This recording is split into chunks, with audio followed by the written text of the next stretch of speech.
Hey guys, it's been a while. I've learned a lot this past year.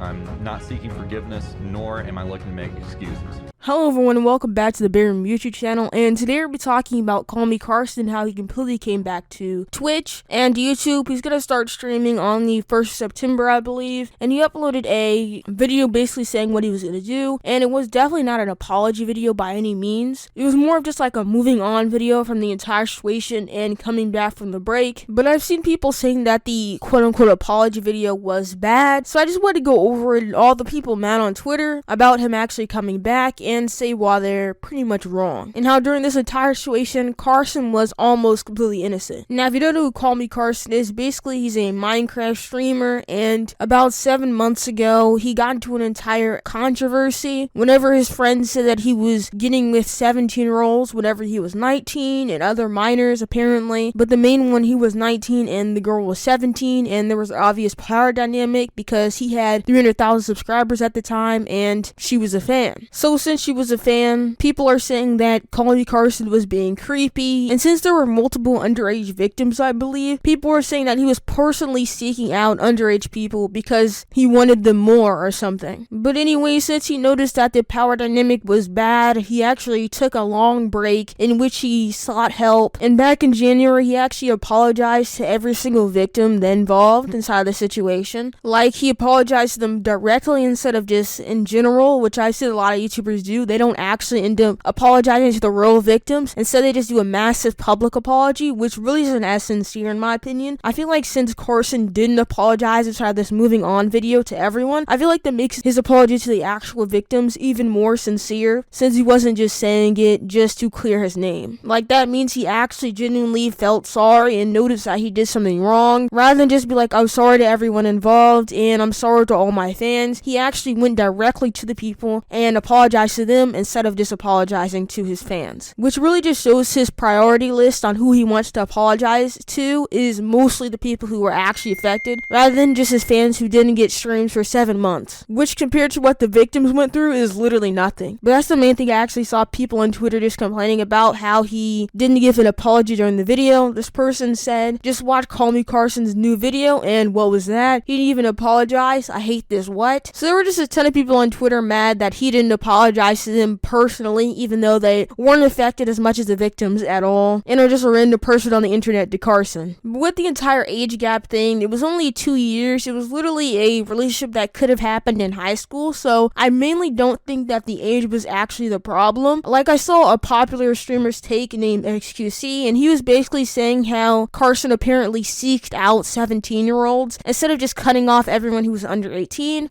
This is somebody who had dozens, if not hundreds, of people to choose from, and continued to do stuff like this, even after getting pushed back from his close friends, doing it over and over again.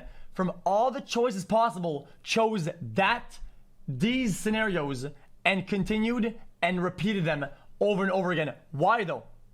Why though? Which makes no sense, because if he actually did cut off everyone that was completely under the age of 18, that would make a lot less people that were actually DMing him wanting to actually be with him, because most of his fans were actually under the age of 18, and at the time he was 19, so I wouldn't really see a problem with him getting with a 17-year-old or someone who was about to turn 17, considering how he himself was 19. He shouldn't just disqualify everybody who was under 18, especially since that would just like completely minus all the people who actually wanted to be with him, considering how a lot of his fans at the time were obviously male, then a lot of them were completely underage, which is just not right, and then a lot of them were also LGBTQ, so pretty much no one would be in his DMs if he discounted everybody who was under the age of 18. So that just doesn't make much sense to me, but the entire thing with the power dynamic, I actually understand. Like, he did have 300,000 subscribers, that's obviously a lot of a power dynamic going on, but at the same time, I mean, like, a lot of other YouTubers and streamers get with their fans, and they also had a power dynamic at that time, just like PewDiePie got with Marcia, who was a fan at the time, and that's just like for a ton of different relationships online, especially if the person is really famous, so I wouldn't suggest that that was completely wrong. But that's pretty much the only reason why I would say Carson was even a little bit guilty, just because of the power dynamic going on. But even for that, I would say a ton of people are actually overreacting, like Jay Schlatt, a person who knows about the entire situation and was Carson's friend during the time when he was actually actually doing this and actually got to speak to him firsthand and try to help him out a lot, said that he didn't even care if Carson actually came back to YouTube and Twitch. So this should obviously tell you that this problem has either ceased completely or is not an issue anymore. Otherwise, Jay Schlatt would be like, get this guy off the internet completely. He's a danger to children. But since he's changed, I highly doubt that's a problem anymore. And if Jay Schlatt can see that, I'm not sure why all these random people on Twitter are acting like this guy is the worst person in the entire world. Like, I've seen people saying that if they were a creator on Twitch or YouTube, they would quit their entire job and their entire career as a YouTuber or a Twitch streamer just because Carson was let back onto the platform, which just makes no sense considering what he actually did. Also, another reason why I think that he obviously deserves to be let back on the platform is just because during his moving on video, he said he was going to be donating a year's worth of his profits to different charities, which is just like a ton of money. Like, usually creators are just like, hey, I'll donate $10,000, hey, I'll donate $50,000 to this cause, and that'll be it. But this guy is donating a year's worth of profit to charities, which is just a lot of money and will definitely hurt his pockets considering how he won't be able to save any of his money that he's getting. So that alone should just show you how badly he actually deserves to be let back onto the platform and given a second chance. Also, just the fact that he actually did like the best thing possible that he could have done. Like, he left the internet after apologizing to the victims for like 7 months and got help. Then whenever he came back, he said he was gonna move on and didn't try to get forgiveness or try to beg at people's knees for forgiveness, and also prioritized the victims over the fans, especially on Twitter that were basically crying for an apology. Anyways, that's basically why I think that CallMeCarson was almost completely innocent and definitely deserves a second chance on the platform. And all the people saying that his apology was literally the worst apology ever are just either biased or don't understand the situation, because I feel like it's pretty logical that he didn't do anything extremely bad. Anyways, make sure you guys go and like the video and subscribe with notifications on, because the chances of you seeing the video are actually really low, because I don't even have 100 subscribers, so it'll really help me out if you actually subscribe.